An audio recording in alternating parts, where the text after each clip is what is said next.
Манайх бол одоо 2000 оноос хойш үйл ажиллагаа явуулж байгаа. 16 одоо 17 дахь жилдээ тасралтгүй үйл ажиллагаа явуулж байгаа. Хэвлэлийн номын шиг гэдэг хэвлэлийн газар. Бид одоо хамгийн гол нь номороо дамжуулж хэл соёлыг түгээж байгаа.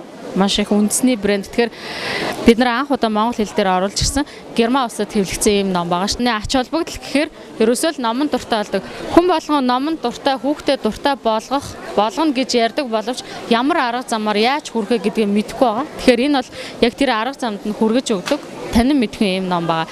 Тэгэхээр 50% хямдарсан, дээр нь чанар өнгө үзэмжэн дээр бол одоо хэвлэлийн газрууд угаасаа төлхөө анхаардаг болчиход байгаа шүү дээ. Бүх номныхоо өнгө үзэмж дээр анхаардаг болсон. Ер нь бол бага насныхан маш их номон дуртай болсон ба. Одоо ингээд номыг ингээд бид нар худалдаалаад сууж хахад бол ингээд хүүхдүүд ирээд номон дээр зогсчдаг. Тэгэхээр яг үнийн хувьд бол ном жоохон үнэтэй бүтдэг учраас эцэг эхчүүд аавч өгөх тал дээр бас жоохон муу байгаад байдаг. Тийм учраас бид нар ийм баяр ёслолоор бол хангалттай сайн хямдруулдаг учраас ийм үед ингээд номоо илүү авч ивэл одоо сайн зарим хүмүүс бол ойлгоод номоо төлхөө авдаг.